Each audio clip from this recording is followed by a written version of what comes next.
What's up guys, Mike here, the Detroit Borg, with a really quick video taking a look at some of the new case accessories for the brand new iPad mini 4. So with a new design for the iPad mini, which is thinner and lighter, we do get some new accessories which are not compatible with previous generations, and of course the previous accessories are not compatible with this generation. So we have two separate accessories to look at now. We have the Smart Cover, a feature we're pretty familiar with from previous generations, but we also have something new here called the Silicone Case.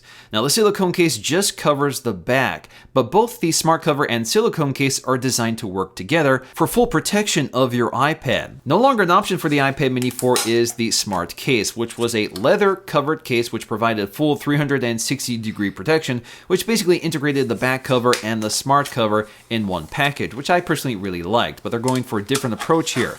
Now unfortunately the combination of these two accessories, if you want to buy them together, does get quite a bit more expensive than the Smart Case.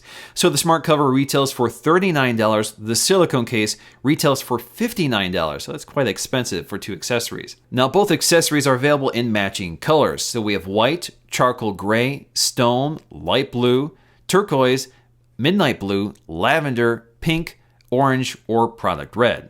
Now these colors are the same ones available on the iPhone 6s and 6s Plus silicone cases, which I will be covering in a separate video. So if you want to check out all the available colors, you'll be able to check them out in that video. So I'll leave it linked in the description below once it's available. So taking a close look at the Smart Cover, this is an accessory we're all pretty familiar with. On the inside is a soft microfiber material that cushions the glass and can be used to wipe down the glass if you want. Of course, along the edge, you'll find your magnetic strip, which is padded here, so when it makes contact with the edge of the iPad, it doesn't scratch up the metal finish. Getting to the silicone case, there's a lot more to take a look at here, and it does look like a very nicely made product. Again, lined in this sort of microfiber material that cushions your iPad and prevents it from being scratched. Of course, a very prominent feature here is the cutout for the Smart Cover, which works with this case. So on the inside, you'll find all of the cutouts for your microphones, the camera. You'll see that the buttons are covered here, so you operate the buttons through the casing. Down below, all of our cutouts are perfectly aligned to the speaker grills and the lightning port. So first up, let's go ahead and drop in our iPad into the silicone case, which is very simple here.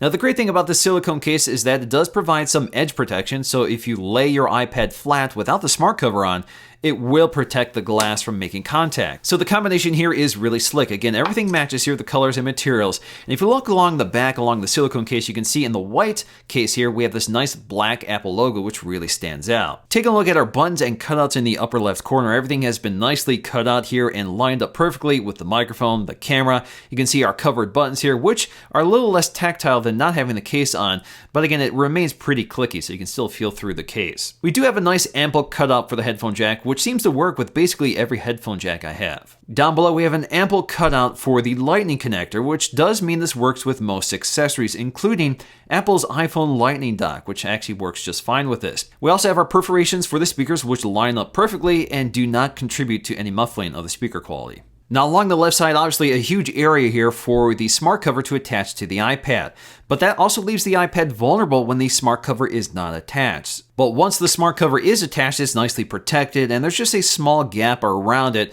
which allows the Smart Cover to operate normally. Now the Smart Cover is a pretty familiar design here. It's tri-fold, so it folds up here and allows the iPad to be propped up in a number of ways. So you can prop it up in keyboard orientation, landscape orientation, so if you want to put a keyboard in front of it or just use it for watching movies. And what I like to do often here is use it as sort of a hand grip for the iPad mini. Now the magnets are pretty strong here, so I can actually lift it up by the magnets, shake it around, and it won't let go. But you still want to be careful with this. You don't want to put too much trust in the security of those magnets.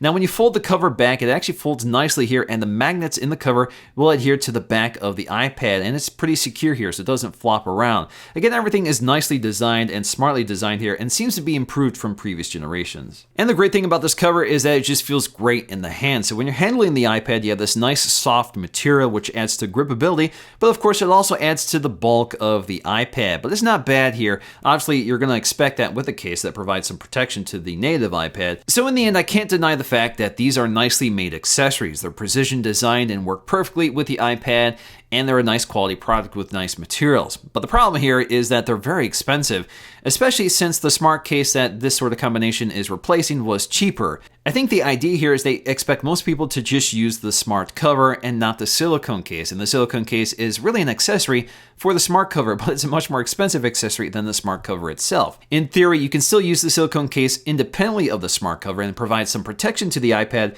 just not full protection on the glass and along the left side. But personally, I would still prefer a smart case, which had a sturdier hinge, which means it wouldn't pop off when using the cover in the trifold position. And of course, the overall cost is cheaper than this dual solution. But this combination does give you some flexibility. You can mix up the colors, you can add the back cover if you want, and it's cheaper than buying a smart case in addition to the smart cover. Alright guys, hope you enjoyed this video. If you liked it, please give it a thumbs up to let me know. Thanks for watching, and I'll see you again in the next one.